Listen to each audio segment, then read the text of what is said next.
quite a while ago when we invited a few people to submit some questions. So thank you for those that did. And I will be getting to those in the talk today. So the first thing I'm going to do is talk about the agenda. This is what we're going to talk about today. I'm going to do a bit of a company overview so that you understand how this company evolved. I'm going to do a little bit of analysis of the difference between the free subscription and the 3 levels of paid subscriptions. DNA, I'm not going to go into. I'll do, 1 minute on what they offer, but that's a whole other talk. I am going to be giving the DNA talk again that I gave 18 months ago at some stage because things have moved on a bit. I'm going to show you how to build and manage your tree online.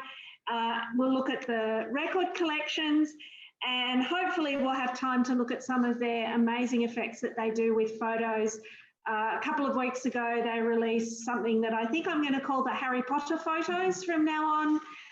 It's using a technology called deepfake, which can be used to very nefarious ends. They use it to make your old dead relatives come alive, and it's really freaky. And we'll look at charts and family books briefly as well if we have time. So MyHeritage, like Ancestry, is an online family tree platform. It was founded in 2003 in a garage by this gentleman on screen, Gilad Jaffet in Israel. He launched the website in 2005. He acquired his competitor Genie in 2012. Now, so since the company, since they were launched, they've acquired and developed a lot of technology from, they've got an online and an offline family tree builder. They've got licensed, like Ancestry, they've licensed collections, some of which are, or you can actually get to for free. For example, they did a deal with Jewish Gen. All the Jewish Gen stuff is also available on MyHeritage. But then some of it is exclusive to them. They've got all their DNA stuff as well. So, and then as I said, in 2012, they acquired Genie, and Genie has a slightly different mission. Elizabeth asked the question, what is the link between Genie and MyHeritage? Because MyHeritage gives prominent hints for matches and instant discoveries, and a lot of them seem to come from Genie. And that it's not obvious. So let me try and explain that. So Genie was launched in 2007, and their mission was to create a world tree. So their mission is to try and connect every tree as much as they can. Now, the problem that I have with Genie is that when you invite someone to be part of your tree, they can change your data. And that is, I don't think that's very useful. I found a lot of great stuff on Genie, but I have found a hell of a lot of inaccurate data on Genie. So what I would say when you're getting matches for Genie, I will talk about matches quite soon, is double check them, triple check them. Never take anything from Genie as written. Always verify it with another source if you can, or at least contact the person and say, where did you get your information from? Because I have found stuff that is so wrong, like relatives connected to totally wrong trees, and people just get a bit happy.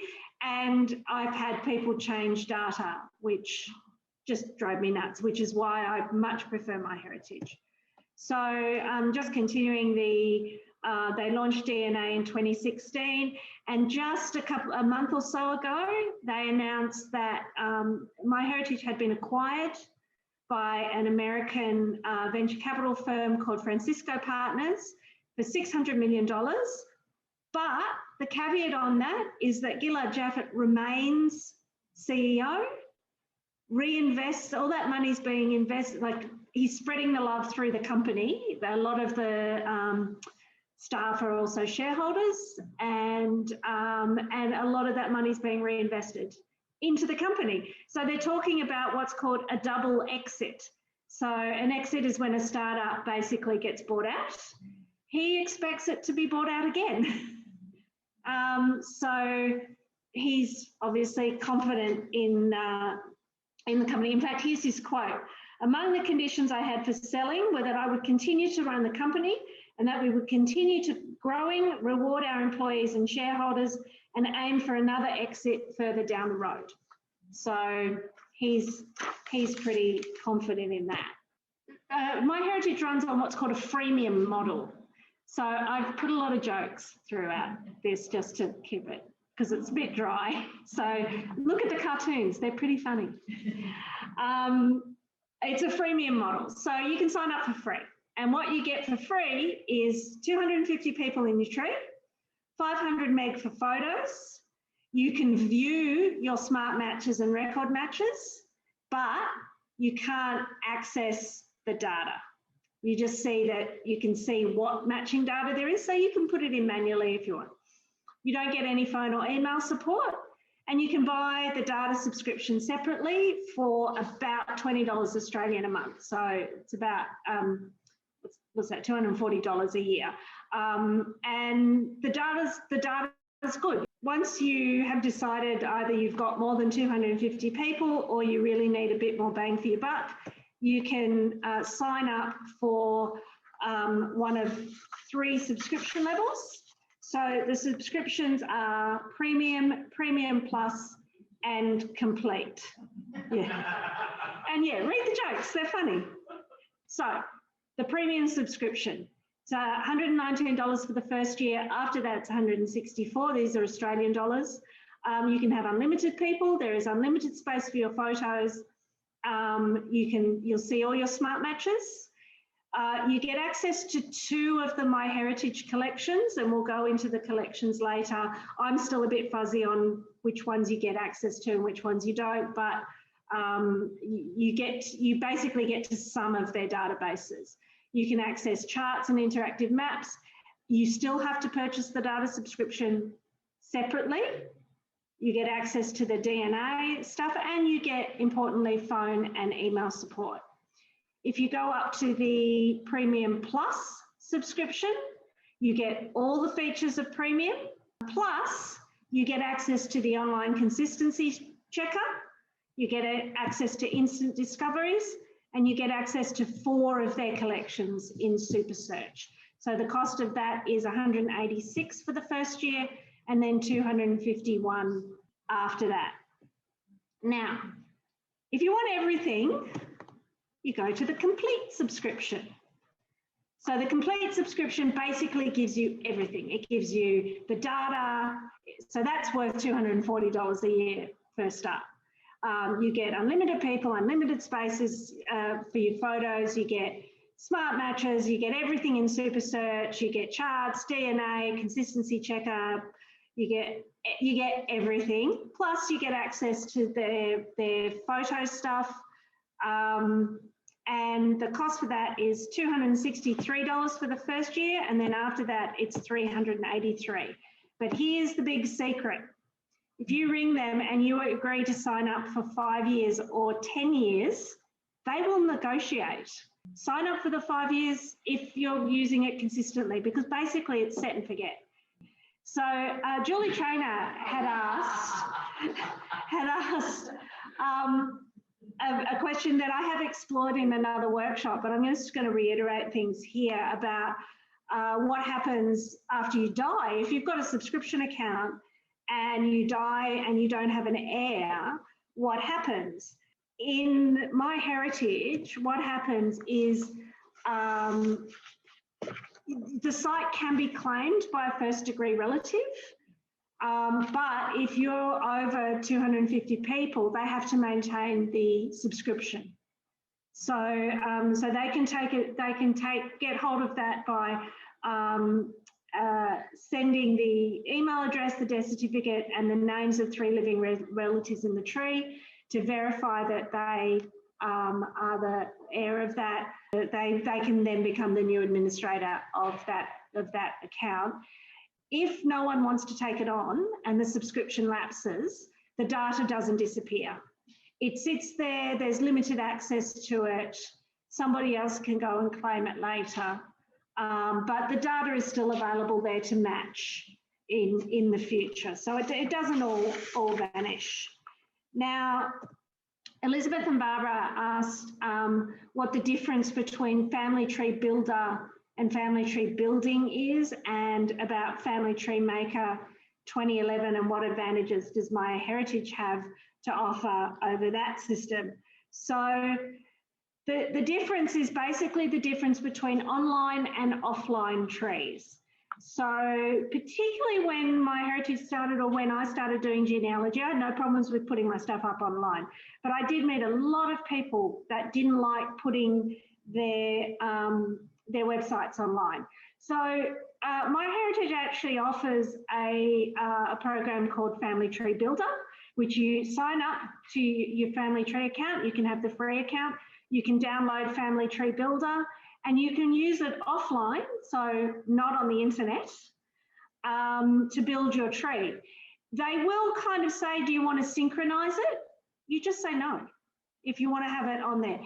It's a little bit clunky, but it does the job. And I've used it for other situations where I'm doing stuff that's not my family, but I need to build a tree. And so I build a tree in that. It does really good charts. It's got some really nice charts that you can do as PDFs. It gives you access to some of the chart building stuff that's also in the main family tree. It's free to download. It will smart match as well, so it will indicate if it connects with the internet and you're signed into your account, it will indicate where there are smart matches. And you can actually download information from online trees to the offline trees if you're a paid subscriber. So if you're not, again, you'll be able to see the matches, but you won't be able to access those matches. Okay, so DNA with MyHeritage has ethnicity estimates. I'm only going to cover this really briefly. It does genetic matches, and they did launch a Health Insights thing. The Health Insights has nothing to do with genealogy. It's just that it's going to be a massive earner for them. This is an area where I think all the DNA companies have realised that it may not be now, but at some stage, once they sort out the issues with insurances, people will want to know what their predisposition is, what they can do. So they're just jumping on a bandwagon. The genetic matches indicate people who you share segments of DNA with. The ethnicity matches are really good if you're not 100% sure which direction to look in. So if you suddenly find that you've got ethnicity in Greece and you had no idea that you had relatives for Greece, then it kind of gives you, if you've got a gap somewhere, it can give you a clue. And the same with the matches. The problem is that the DNA in and of itself is not going to tell you how you're matched to someone. The paperwork will. But if you find someone that you've got quite a close match with, like I've got someone that I've got a match with between two people that I know how I'm related to. So I've got to kind of figure out where the gap is to try, because there must be a paper trail to this person. So I just haven't found it yet. But it gives you a thing called genetic distance, and in the way that it sorts the matches will give you clues as to how close those matches are and whether they're, worth following. That's right. So Elizabeth just said that if you have done your DNA on another service like Ancestry or Family Tree DNA, you can import it into MyHeritage. You can, what it's called, you can upload your DNA data. So I did cover that in my DNA talk, so I will update my DNA talk and and I'll give it again if people are interested. All right, so I'm going to do a live demo in a minute, and this is what we're going to cover. We're going to look at signing up to MyHeritage. We're going to go through the privacy. We're going to go through all the thingies with privacy and notifications and all of that. We'll do a quick tree build. Then I'll show you how smart matches, discoveries and record matches work, how you invite your family to collaborate. I'll quickly show you what a consistency check is because it's really useful for picking up errors. And we'll do a bit on generating reports. And then we'll look at record collections. We'll look at the Jewish records that they've got, how to upload and tag photos. I'll show you the fancy colorization, enhancement, and the freaky Harry Potter animations. And we'll look at charts, books, and posters. So I'm now going to, if you'll excuse me, change my screen. There we go. All right, so this is my account. So you sign up as you would do sign up to anything. Fill out the form. And so when you log in, it will take you to, it will take you to the sites that you're a member of. Now, over time, you will find other people who you match with that you might want to see what's in their tree. And so this is how you do it. You join, you request access to their tree, and then you can go in and look at their data, and people will request access to yours. And if you trust them, you give them access to their tree, to your tree, and it means they can see your data. If you find an error in somebody else's tree, you message them. You tell them, I'm interested in this data. Can you tell me where you got it from? So you go to the site. So this is the front page, and it'll tell you what you've done recently. So I fiddled around with some photos. I added some records from a recently. So this tells me I've got 4,000 people. I have 2 trees because I took one branch into, imported another branch into another tree because they had a lot of people in it. I have over 600 photos.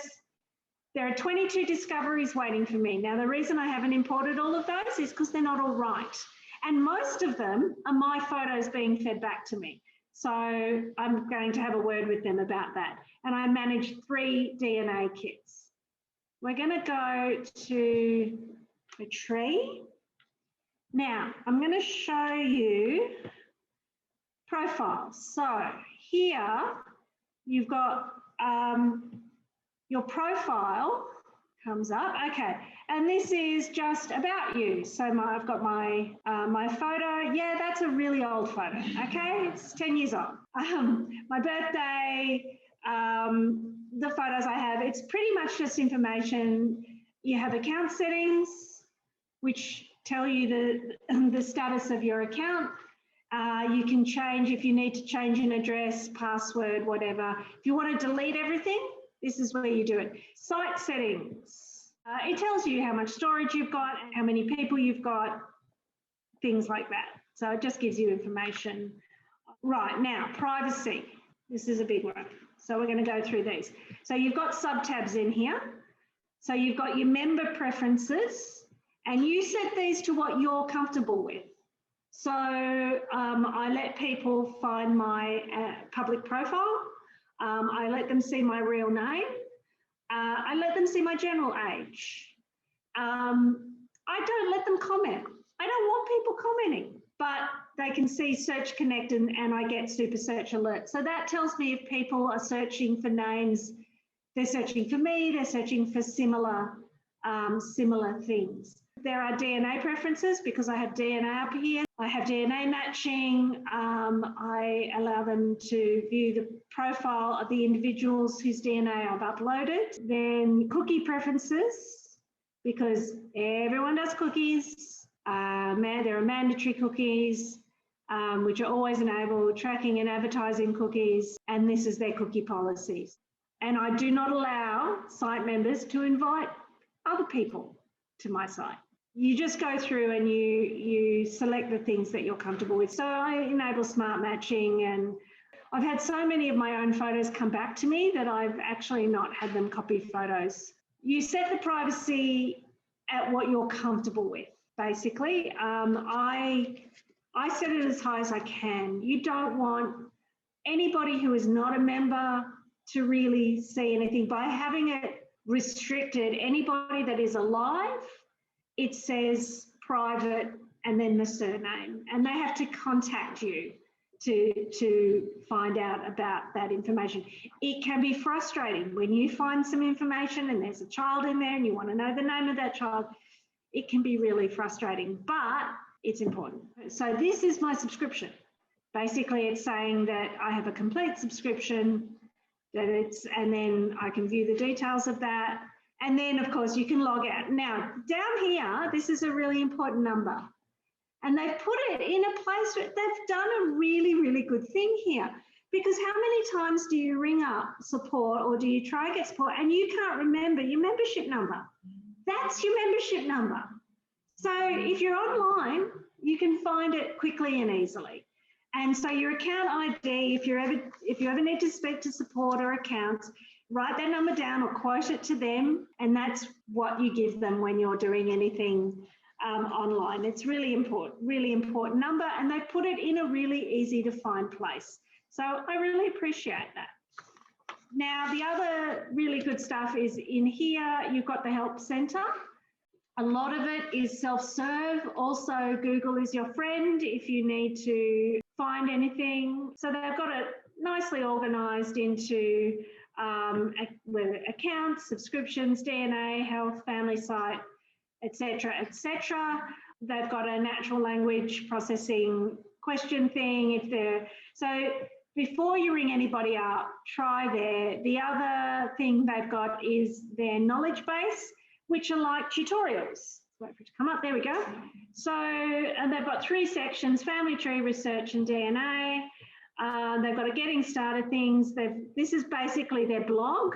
This is their freaky face deep fake thing. They've got more articles. They have webinars, lots of how-to videos if you want to sit and watch stuff, and then you can subscribe to their blog if you want to. So that is really, really useful. If you're still not sure, or you can contact them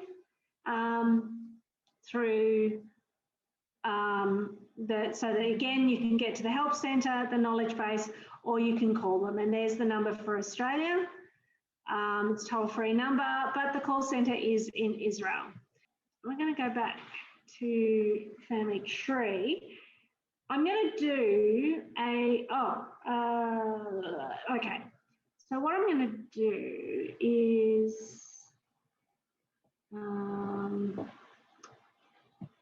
sorry, I wanted to add a tree. How do I do that? Go to Family Tree, Manage Trees. There we go. Okay, so we are going to very quickly build a tree, and then I'm going to show you how it all gets matched up. A couple of ways you can start off.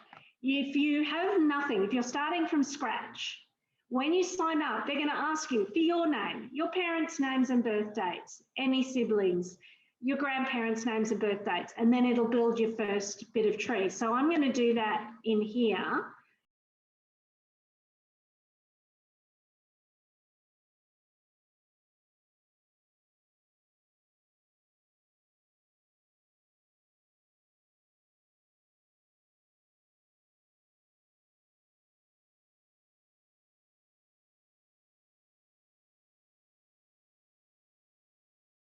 Then, bang, it's doing its little thing.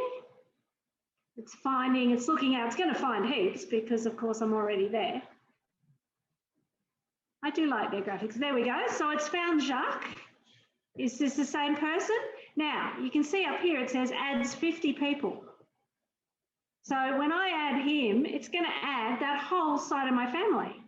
So I'm going to say yes. Bingo.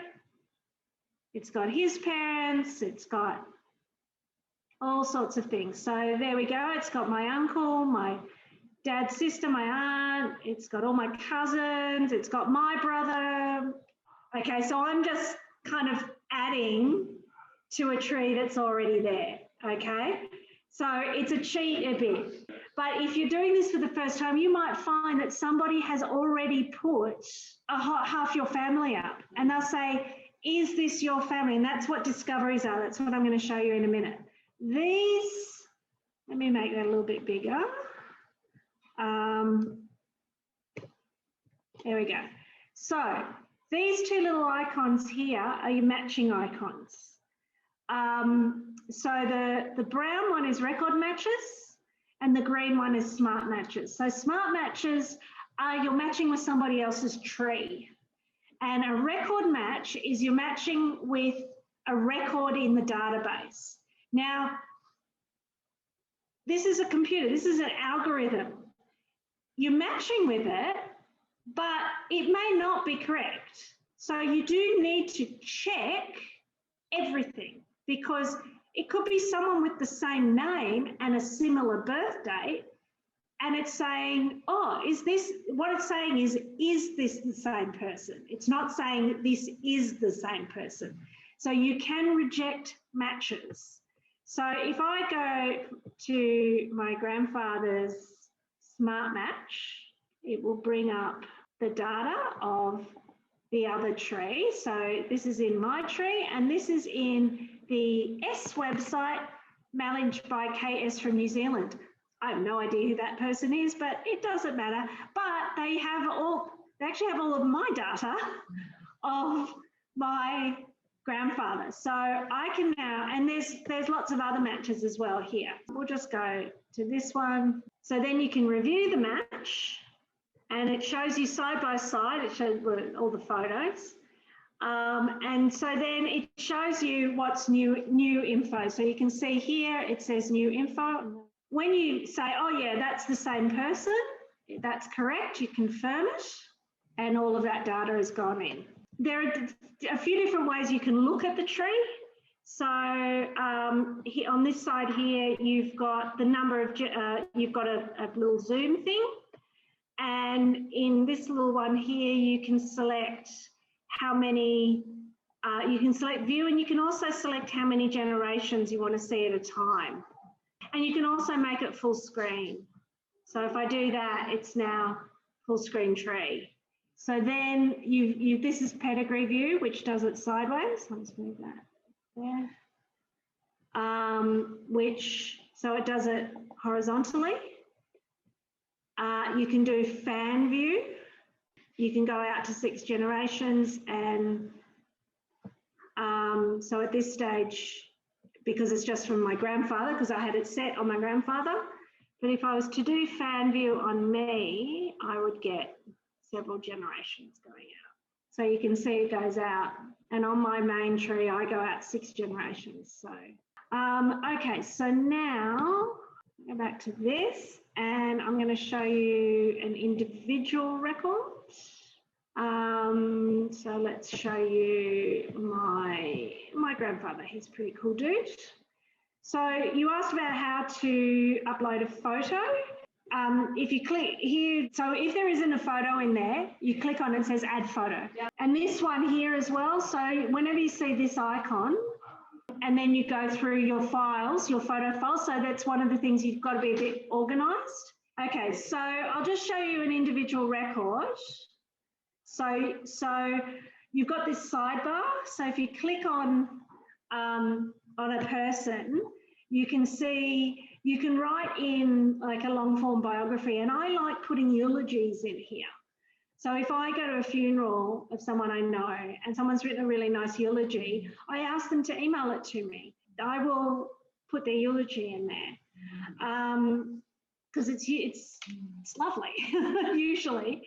But then you have these things called facts, basically, which is the data. So these are the individual bits of data. So he was a draper. He actually was a shopkeeper, but at some point I've imported data that says he was a draper. He had various shops. he enlisted in 1942. My grandfather actually died 6 weeks after my grandmother. So that's just the basics. Then you can click on profile and it will bring up a more detailed set of data. Again, it's a set of data. It will also give you citations. So in this case, it's saying we imported a smart match from that website. But then if you want to edit anything in that, you click edit profile, is up there, and you can get into each. So you've got essentials, which is basically births and deaths. Data, you've got family, so it will say, you know, that's his parents, that's his wife. And each time you can save and continue, it will go to the next tab. So the next tab is biography. So this is where effectively I would put the eulogy probably. Contact info if they're alive. So if people are alive and you want to put their contact information in, you can put an email address in and they will be invited to join your tree. I don't tend to do that. I don't want to put people's contact info in this platform because I don't want too many people bugging me, for one thing. I wouldn't want to be bugged, so I'm not going to bug them. But if people say, oh, can I have access? I will then manually put their email address in. You can put in a work history. So it says Draper, he was a shopkeeper. I've got data on where he ran shops. School, which schools they went to, favourites, what they were interested in. Again, this is just data. Yeah, religion, eye colour, height, all the stuff that you can find on military records, you know, political views. Source citations are important, especially when you're looking back and you want to know where you got data from, when you've imported stuff, particularly from record matches. That's where you can find that. This is a summary basically of your major facts, and you can go through and you can edit these as you see fit. So now we'll look at a record match, which is this little brown one here. Let's see what they've got for my grandmother. So record matches is where you're going to find Genie matches. If there is a record in Genie or in another of their databases, it will show up in record matches. So you've got these menus across the top, and basically the home one, if you've got family events, so basically this will keep you aware of anniversaries. This is effectively just a list of anniversaries from the dates that you've put in there. And then family statistics, yeah, this is just a bit of data stuff. You can see I've got almost half and half gender. I've got more dead people than married people. I've got, sorry, dead people than living people. This is a statistical analysis of marital status. And then these are what's called word clouds. So it just takes the number of occurrences, and the bigger the word, so the most common first name in my family tree is David, and the most common surname is Aarons, followed by Cyprus, followed by Davis, which is not surprising. The Aarons has had a hell of a lot of children and a lot of boys. So there are a lot of Aaronses. If you want to invite family to the tree, this is where you do it. You go through, you just put people's emails in, and they will be sent an invitation to join the tree. And then again, this shows you who are members of your site. So you're a member of other people's sites that we saw earlier, and these are the people that are members of your site that you've let in. So up here, yeah, so if I click on that, these are the sites that I'm a member of. So these are the sites that I can go into. So always double check, if you go in to look at someone's site, always double check that you come back to your own. So we have, so in the family trees, you've got photos, you can import your JEDCOM, you can manage all of those other trees, charts and books and consistency checker. I'm going to go through all of these things in a minute. Okay, JEDCOM, we've just had the question, what is a JEDCOM? A JEDCOM is the Genealogical Data Communications Protocol, which is basically the file system. It's a database protocol. It's very old. It's about 20 years old. It's open source, which means the code is publicly available, and it is the database protocol that every family tree is built on. So the thing that creates this tree structure is built in what is effectively a text string database. So it's different hierarchies. So discoveries, I just want to show you discoveries. So as I said before with smart matches, you can basically, if you click on matches by people, it will bring up, because this is a smaller version of my usual site, it says, okay, we've got 9 matches and it gives me all this new data. So if I click on review matches, I can go through each of them, and some, as you build up your trees, some matches will give you more data than others. Some will give you wrong data. Some will be people that aren't the right people. So you'll go through and go, no, that's not the same person. You can actually reject the match. Not the same person, reject this match. So if you find that you're getting smart matches, someone with the same name, but it's absolutely not the same person, reject the match and you'll stop getting matches to that individual. So, you know, I can confirm that this is my grandmother. All right, 10 more relatives, how lovely. You see this little arrow? You can go through, and this is what I normally do. I never move everything en masse. I go through and I'm very selective with what I move across. So you just go tink and it will move the data across. But just for speed today, I'm just extracting everything. Then you can also do matches by source. So it's got all matches, record matches, and smart matches. So these are record matches. So there is a record for Harold Estep in family search. So it's searching the family search family trees, and it's found data. And it's found data as well in WikiTree. So, and it's Daisy, this is Daisy Hilton's husband. There's a story with her. She was a Siamese twin. And she did get married to Harold Estep, who then also had to live with her sister because they were never separated. And my great-grandmother's first cousin was their stepfather, adopted father. You can search them. You can search family search and WikiTree for free off MyHeritage.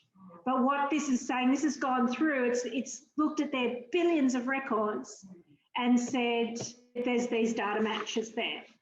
And then you've got this thing called instant discoveries. Oh, it's still processing it. Oh, that's annoying. Sorry about that. Basically, it lets you pull things in, pull in huge amounts of data en masse effectively. But again, be careful, because I noticed a couple of massive errors. As with anything, you've got to be really careful. Double check before you import. Only import from trusted sources, because it's a pain in the ass to go back and correct it.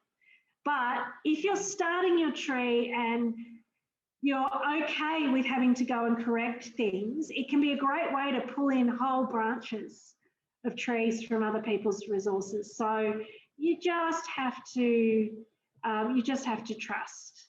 Okay, so the consistency checker. The consistency checker is a very interesting little tool. Sorry. What it does is it looks for inconsistencies, as the name says. So a child born after the death of a parent. That's what mine's coming up, right? Now, I haven't gone back and checked. I need to go and check this one because this got pulled in from somewhere. I haven't checked it. Alive but too old. So now some of these things you can fix instantly. This one I can't. This one I have to go and check. But this one, Myra, alive but too old. So Myra Bernstein, was Myra Dimmer, was born in 1909. It's very unlikely she is still alive. So with one click, I can mark her as deceased. Lena Gold is also most likely deceased. So these are things where you've probably forgotten, or they died and you didn't go, you know, whoever didn't go in and mark them as deceased. So another one is that the parents are too young to have a child. So William Robson was born in 1814, according to the data that we've got, but Christina Robson was born in 1803. So was she 11 years old when she gave birth? We have to go and check. You know, was Barbara Leninger Schubler 14 when she gave birth to her son? So these are things to go and check. You have to figure out which is the right one, which is the wrong one. So that's one, parent's too old when having a child. Did Aaron Cypress father a child at 65 years old? It's entirely plausible. We know plenty of men in their 50s, 60s and 70s even. I think Charlie Chaplin, Rod Stewart. Rod Stewart's partner just had a baby a couple of years ago and he's in his 70s. A fact occurring before the birth. So his christening is before his birth date. So that's probably an emigration that's before a date of birth. So, you know, this is a good way to pick up errors. Incorrect use of upper and lower. Now this one, that is actually the spelling that I've always had for that person.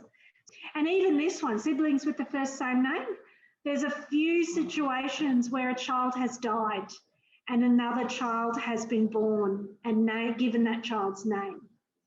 So it's good if you can find a middle name, otherwise it gives you this error. Inconsistent last name spelling, so there are Slonimskis with a Y and Slonimsky with an I, things like that. So it'll bring those up, and like I've got Eisenberg spelt 4 different ways.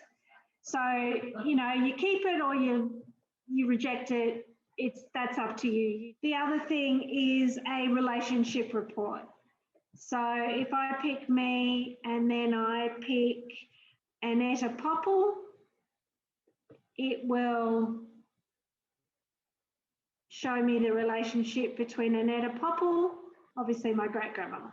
The pedigree map actually takes all your location data, so all the data that you've put in of place names, and spreads it out on a map geographically. Let's see if I can get it to work. Yeah.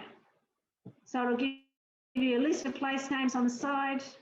I'll bring up a map of the world. But if I click on Australia, yeah, so I've got 200 pins on Australia. But if I go, I'll just go somewhere where I've only got a few. Yeah, Lithuania, Zagari is where I've got a lot of family from.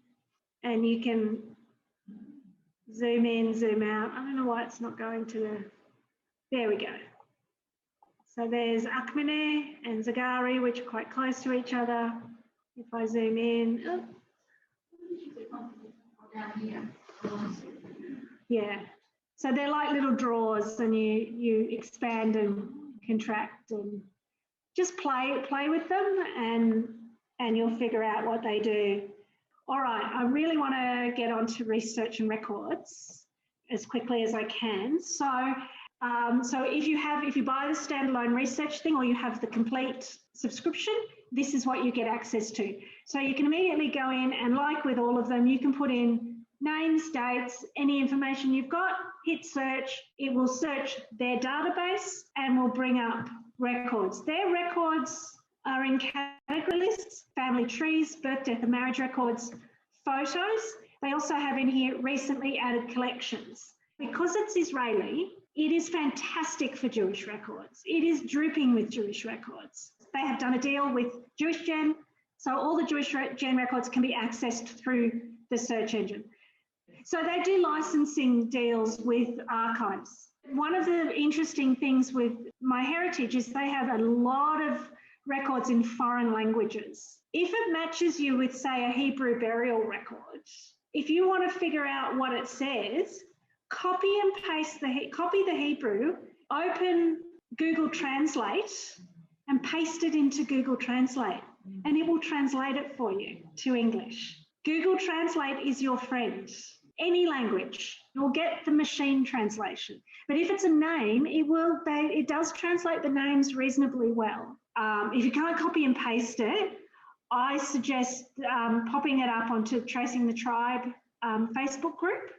If you're not on Facebook, at Jewish Gen, there is a service called ViewMate, where you can post photos and people will answer you, and you go through a checkbox, you say, I want a translation, it's this language, and people will come back and translate for you. If you've got family from Lithuania, there are, I was a member of Litvak-SIG, so I had some of these records already, but they seem to have gotten a million records in that data set. They've got the vital records here now. This must have only gone up very recently, from 1835 to 1938 in Austria. If you want to search a specific collection, you can go to the collection catalogue, and one of the really nifty things I found the other day is you can search by keyword. If I just put the word Jewish in here, synagogue records, all the records with the word Jewish in Jewish, or as this one, it says German Minority Census, right? In the description, the word Jewish is in the description. So some of them here, for example, they have the word free. So some of these are accessible at all times, like to anybody. Some of them are not. Jewish birth records from Piotrków, Treblinka, Poland. And there you go, more information can be obtained from Tomasz Jankowski. So it's a set of birth records from 1808 to 1875. So if you want to, from that, well, this is saying these are specific collections within the database. So if you specifically wanted to see if there was somebody from that, and then there on the side here, you can see there are related collections. So, and these are free. So I believe these must be free to, so he's got deaths and marriages between those age groups. So this is somebody, one individual who's collected this data and who has given it to them. So it's probably worth having a look at the collections and giving it a go. If you've got a free subscription or if you've only got a basic one and you want to just play around, test it out and have a look. And then you can go down the census records, the trees, they have a whole collection of newspapers, immigration records, and again, the hire a researcher if you don't have time to do anything. But just as an example, I'll do someone who I know. There's some stuff, Australia, Solomon Schlossman.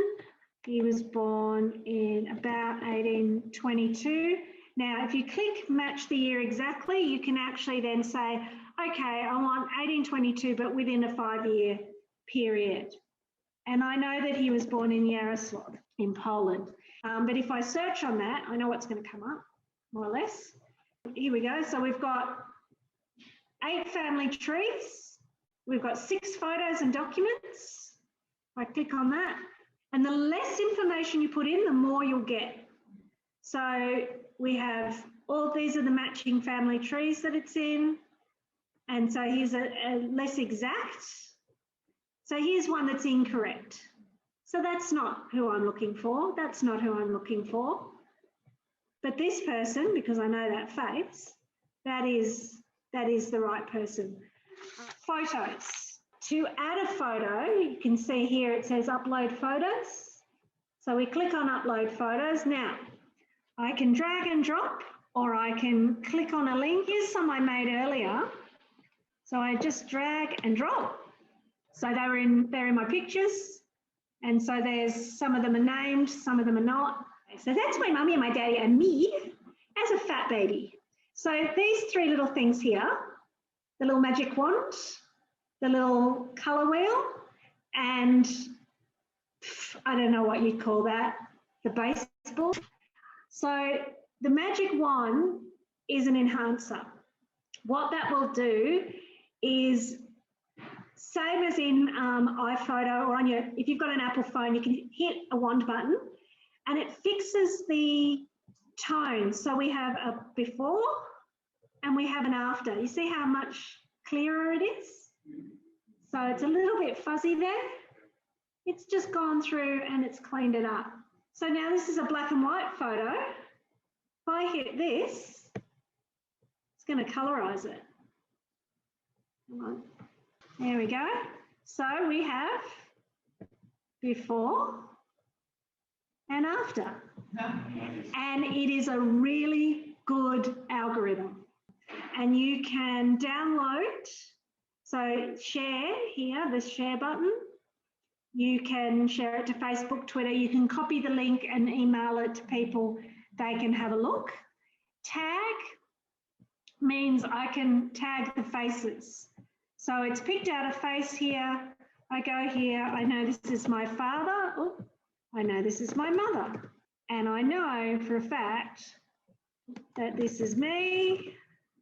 And then you can see on the side here, it's come up.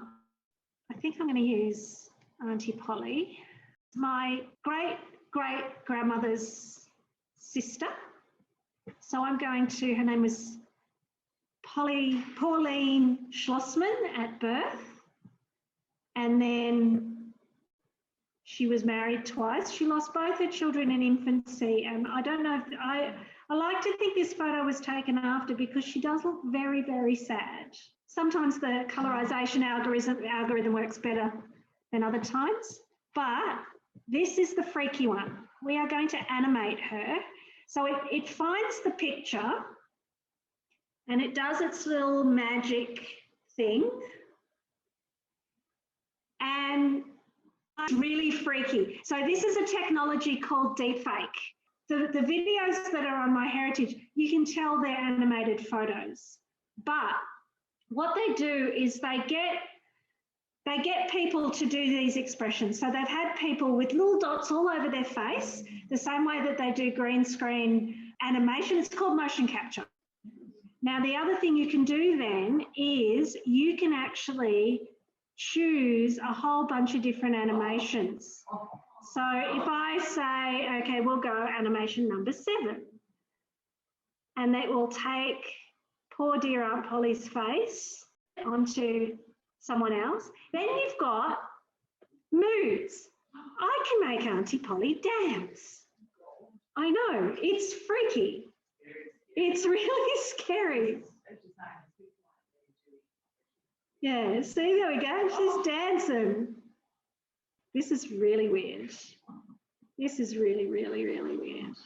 It is really scary because they've got her opening her mouth, and that's bizarre. And so you can play with that if you've got a subscription. Very, very quickly, charts and books basically is how, if you've got your family tree and you want to print a poster or a chart, so you can choose your format, just your close family, bow tie, just your ancestors. So you can see that that's me in the yellow, and so just my ancestors, just my descendants. Hourglass, so you choose the individual you want to be at the centre. The sun chart, oh, that's a nice one. I might get that one done. A fan chart, or everybody. Now, when you've got 4,000 people like mine, it's impossible. You can also do a family book. I don't really like these because if you've got a lot of people in your family tree, like me, you end up with a truckload of redundant data that you don't care about. So I think if you've only got 250 people in your tree, a family book is great. And particularly if you've got a lot of information. When you click on it, so you choose the main person. It can be anybody you want. If I wanted to put my father, for example, as the main person in there, then it will recalibrate for that. You can pick what content you go in the book, or if you're not doing a book, if you're doing, for example, a close family tree, you can do it vertically or you can do it horizontally. You can pick different chart styles. If you want to print this at home because you only want 4 generations, because you want to check something and you want to stick it on your wall to check something, you can actually print it to multiple pages. You choose A4, output a PDF that you can print. When you hit generate chart, it says, come back in a few minutes, we'll send you an email when it's ready, because it doesn't do it immediately. It's got to go work everything out. But if you need to, if you want to lay stuff out in front of you, it will do that. If you want a large format print, like I've just noticed that sun chart, I'm going to look into formatting that sun chart because I think that's beautiful. The book is not as customizable. No, and it's ugly. It's actually quite an unattractive thing. You can do it for nothing. Like there's the customization. You can choose what to do, but it downloads as a PDF, so it costs you nothing to do. Well, thank you. I'm sorry this has gone on.